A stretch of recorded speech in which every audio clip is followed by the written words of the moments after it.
Hello everyone. In my ongoing struggle to figure out what kind of content I can put on this channel for Fallout 4, I have been on the forums to see if there's something that I could notice.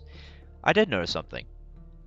In most games, when somebody does a guide, they have um like a thing saying, this pathway is good for farming or for getting this item, right? Well, I haven't seen that. So I'll give you my Fallout 4 survival pathway for the start. So you're going to come out of Vault 111. You're going to take all the stuff from Vault 111, bring it to Sanctuary, and then you're going to deconstruct some of the stuff in Sanctuary, and then after that, you're going to come down to Red Rocket. This is where you get dog meat.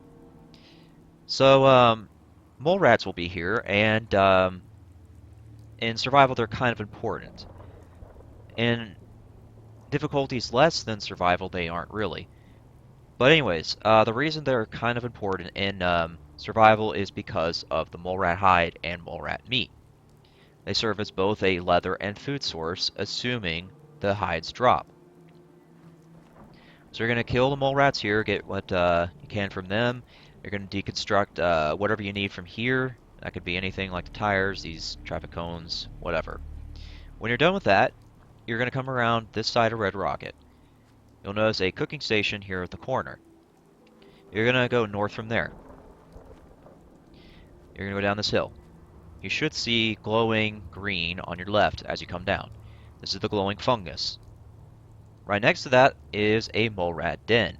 There's a chance for more mole rats in there. You're going to get the leather and food from there. And then once you're done with that, you're going to proceed into Concord and the Museum of Freedom. Now, you might have a thirst problem by the time that you get up here because of how much time you spend back there with Sanctuary. There's two ways you can fix that.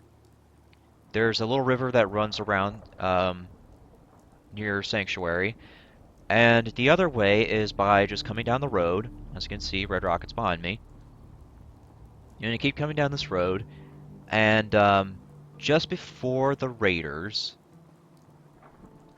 right here at this broken house, there is a pool of water right here. Now, this is radiated, obviously, but it will do the trick. So, there's that. And once you get all that done, you're going to grab all the deconstructibles and leather armor from this area, and then you're going to bring it back to Sanctuary.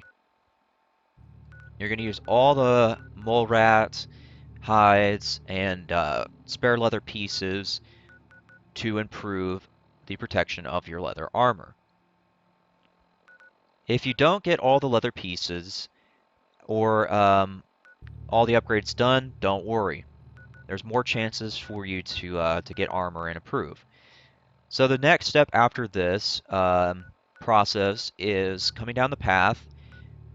Right outside Museum of Freedom, you'll see my mouse moving down. And you're going to want to move it down to about right here where this crossroad is. You're going to immediately follow this down into this big path right here. You'll run to Jalbert Brothers Disposal. This is where more mole rats are, and there's also other items there like ammunition and things. From there, you're going to go down to Greygarden. Greygarden is full of mutfruits and other plants. The mutfruits you want to save for Sanctuary. That way, Sanctuary is well fed, and it will be a respawnable source of food for you. Now, it's up to you to decide when you want to go from Greygarden back to Sanctuary.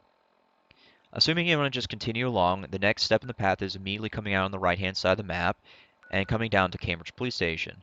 You should hear the radio distress call from Greygarden, so you want to go here, help out the Brotherhood of Steel, and clear all the ghouls and get whatever loot you can from here. Now, you may run into weight problems by the time that you do this part, which is not a big deal. There's actually a very good way to fix this. So what you're going to do is, immediately after you do this, you're going to follow the path down and you're going to come in between the police station and the campus diner until you hit this leftmost bridge. You're going to come across, and immediately on your left, you're going to turn into Hangman's Alley. This is full of raiders, so this might be hard to do very early on in survival difficulty. This is because the higher level raiders are here. The reason for coming down here is because Hangman's Alley is one of the few non-NPC locked settlements. What I mean by that is there's not friendly NPCs already occupying it, like Greygarden. Because like with Greygarden, you have to do the Minuteman quest to unlock it. That's not the problem with Hangman's Alley. You just kill the raiders, you touch the workstation, and boom, you can already start building there, right? So by now, you want to make sure that you have steel, cloth, gears, and concrete. This is so you can create a water pump and a bed here at Hangman's Alley. That way, this can serve as your forward operation post. Hangman's Alley is basically dead center of everything. It's just north of Diamond City, and it's directly west of Vault 114 and the railroad. And of course, it's going to be close to the main quest, right over here in the bottom left corner. Unfortunately, Somerville Place, which would be the next place to go for settlement purposes, this is NPC locked. You have to do the Minuteman quest for that. So unfortunately, that means you're just going to have to rely on Hangman's Alley. Now, the good thing about Hangman's Alley is once you have the bed and wire pump in place, there's already a steamer trunk there. It's built into the place. So you can store all the weapons that you aren't using here at Hangman's Alley. Once you've done the process of getting Hangman's Alley up and running, you're going to come back out of Hangman's Alley, immediately go to your right, and do Back Street Apparel. This was why I said don't worry about if you don't have a full leather armor set or if it's not improved. There will be more chances for leather armor here at Back Street Apparel due to all the raiders. In addition to that, there will be a missile launcher that's rigged to a trap outside in a pipe. Now, between Back Street Apparel and Hangman's Alley, you will have both a armor workbench and a weapons workbench. Armor workbench being at Back Street Apparel and the weapons being at Hangman Alley. So you'll be able to do a lot from here. From here, you can kind of just take whatever path you want. You can go down to Diamond City, continue the main quest, and then from there, go back up to Hangman's Alley, rest, get water, and then make your journey to Vault 114. And then you can come right back and make the same pathway or whatever choice you want to make. But either way, this will be the starting path that I think is the most efficient and helpful for starting out here.